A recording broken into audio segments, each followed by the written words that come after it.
Bonjour, quelques mots rapides pour présenter cette journée. Quelques mots aussi, il est parti, mais quand même, il y a des représentants de l'Armée du Salut qui sont là.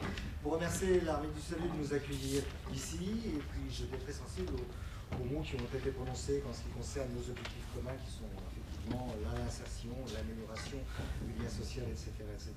Donc je remercie vivement l'Armée du Salut, adhérente de Citoyens et Justice, de nous accueillir dans ces murs. Je vous remercie tous aussi d'être venus aujourd'hui, vous nous démontrez ainsi l'intérêt que vous portez au placement extérieur et aux mesures alternatives, si j'ose dire, à la détention.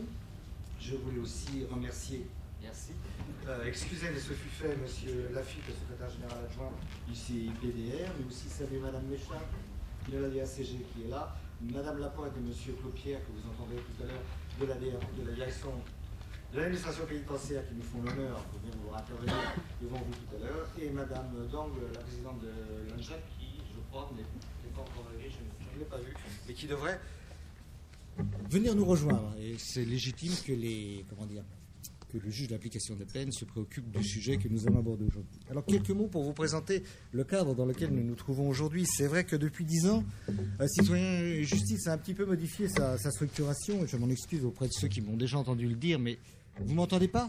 Ah pardon, je croyais que le micro marchait. On me dit au fond.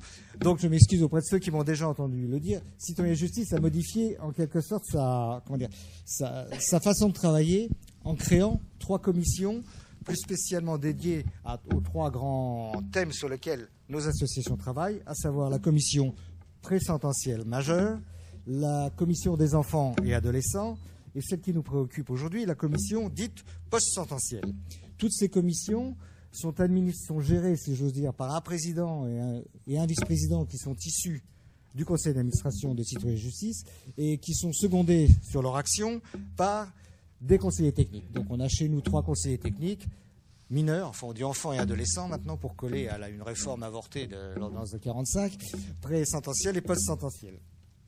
Alors ces commissions, qu'est-ce que c'est? Bien, ces commissions, ce sont des lieux d'échange, ce sont des lieux de proposition, ce sont des lieux de réflexion où les associations se retrouvent, donc discutent, comme je viens de le dire, mais aussi, et c'est ça qui est important, ce sont des lieux de rencontre, puisqu'on y accueille les magistrats locaux. On a l'habitude de faire les commissions en se déplaçant sur le territoire. Elles sont organisées par une association adhérente. Et nous y accueillons, nous y recevons les magistrats locaux, les directeurs départementaux du SPIP, enfin toutes personnes qui sont concernées par nos travaux, que nous associons. Nous avons même reçu des élus. Le directeur des affaires criminelles et de grâce est venu aussi à l'occasion d'une commission présententielle. Le directrice de la paix est aussi venue nous voir, enfin madame l'ex-directrice de la paix, puisque vous avez changé de directeur maintenant. Enfin voilà, ce sont des commissions qui sont à la fois très auto-centrées, si j'ose dire, mais toujours ouvertes par les personnes que nous y invitons. Je vais y arriver. Alors aujourd'hui, je disais, c'est la commission post-sententielle qui a pris en charge cette journée, et vous allez le voir, parce qu'ils vont intervenir tout à l'heure. Elle est présidée par Christian Fournier, elle est vice-présidée, si j'ose dire, par Isabelle Lacape, et enfin, elle est soutenue par notre conseillère technique, Stéphanie Lassalle, pardon Stéphanie, j'oubliais votre prénom, dites donc. Alors, en fait, cette journée, je trouve qu'elle tombe très bien, enfin si j'ose dire, si on peut dire que ça tombe très bien, parce que l'actualité, vous l'avez entendu tous, ça tourne en boucle sur toutes les chaînes de télévision, c'est l'intérêt d'être à l'hôtel, à peine on est réveillé qu'on mange déjà la télé, ça tourne en boucle sur toutes les chaînes de télévision. C'était la présentation du rapport de madame la contrôleur, je crois on dit, des lieux de privation de liberté. Et ce rapport est venu souligner justement les difficultés et les mauvaises conditions de détention, je veux dire, dans certains de nos établissements pénitentiaires. On a parlé d'insalubrité, on a parlé d'inhumanité, même on a parlé d'insécurité.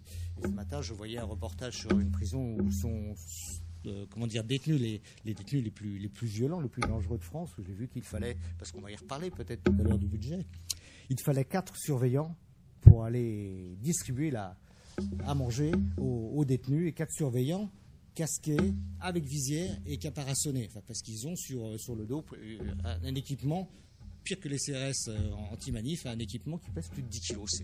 C'est assez atterrant, c'est une mobilisation de personnel qui peut parfois nous faire comprendre certaines difficultés de la paix. Mais ça n'empêche pas qu'il y a d'autres choses à faire que cela. Voilà. Alors depuis longtemps, c'est vrai, on a écrit, on a lu, et puis nos gouvernements et nos législateurs ont arrêté, ont décrété, ont légiféré pour pouvoir développer les aménagements de peine. malgré tous ces efforts, malgré tout cet arsenal législatif et administratif, force est de constater, du moins c'est le point de vue des associations que je représente ici, force est de constater, disais-je, que malgré les efforts formidables que les associations ont effectués, eh bien, par la mise en place de mesures, par le suivi, par cette innovation permanente que je pense auquel on doit rendre hommage, malgré tout cela, je veux dire, et malgré aussi la participation des associations et de Citoyens et Justice aux travaux concernant les réformes pénales successives, eh bien, le recours aux mesures alternatives à la détention, sujet du jour, ce recours, il nous semble qu'il n'a guère progressé. Alors pourquoi? Ça va peut-être aussi ce qu'on va essayer de déterminer aujourd'hui. Pourquoi? Avec mes excuses, parce que j'en fais partie, mais je l'assume, donc la frilosité de l'institution judiciaire. Il faut quand même le dire, c'est pas évident. Moi-même qui siège encore en tant que magistrat retraité, mais comment on dit, juge de proximité, je puis vous dire qu'en correctionnel, et j'y suis depuis 10 mois, on n'a pas encore ordonné, comment on dit, un aménagement ab initio. C'est terrible, mais les collègues sont extrêmement réticents. Alors, frilosité de l'institution judiciaire, manque du budget de la paix. Peut-être aussi. Et quand je dis manque de budget de la paix, je pourrais dire que c'est vrai que c'est extrêmement désagréable et puis complètement perturbant pour les associations de voir fixer contractuellement, en début d'année par exemple, puisque ça sera le sujet du jour, un certain nombre de postes de PE, et puis de voir ces postes de PE subitement diminuer de moitié à l'échéance du mois de juin pour des questions budgétaires. Ça, c'est intenable. C'est intenable, surtout quand on est une association où on n'a que des professionnels, où on n'en a que des professionnels formés, et où on se trouve avec des professionnels qu'on a mis au travail sur une mission particulière, sur une mission ô combien importante, et ces personnels-là, eh bien, et on ne sait, je ne vais pas dire qu'on ne sait plus quoi en faire, il y a toujours quelque chose à faire, mais on se retrouve sans financement également des postes qu'on avait créés ou qu'on avait mis en place pour faire cette mesure contractuellement prévue, avec un nom contractuellement prévu. Alors ça aussi c'est terrible, manque de budget, disais-je. Lourdeur des procédures, c'est vrai que les procédures sont lourdes, c'est vrai que c'est pas facile, c'est vrai qu'elles sont tellement lourdes que bien évidemment, souvent, les courtes peines, eh bien ça correspond, lorsqu'elles sont effectuées en détention, ça correspond à des sorties sèches. Et là, on est bien tous, mais on est tous désemparés, hein. L'administration pénitentiaire, comme les magistrats, comme les associations. Manque de personnel, on le sait, c'est récurrent. On le dit à chaque fois, mais il faut le rappeler. Manque de personnel magistrat, manque de personnel CPIP, enfin... Et puis enfin, parce que ça compte aussi, mais ils ne sont pas là aujourd'hui, mais enfin, il faut le dire quand même, l'absence d'implication, voire l'ignorance des avocats. C'est vrai que les avocats, on commence à les voir intervenir en commission d'application des peines, mais c'est quand même quelque chose d'assez rare. Et c'est rare aussi de voir des avocats réclamer, lors de leur plaidoirie, un aménagement de peine ab initio. Ça commence, mais je vais vous dire, ça fait j'ai 35 ans, 40 ans de boutique presque, et bien je l'ai rarement vu faire, sauf par quelques avocats qui s'y connaissaient. Alors, il est quand même donc, et c'est pour ça que nous sommes là aujourd'hui, nécessaire de faire le point. Où en est-on dans la politique d'aménagement des peines?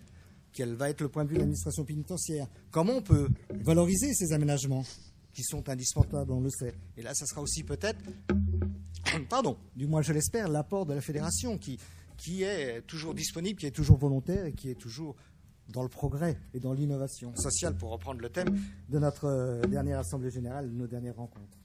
Quant à cet après-midi, eh bien, vous le verrez, elle portera plus particulièrement sur des indicateurs d'évaluation.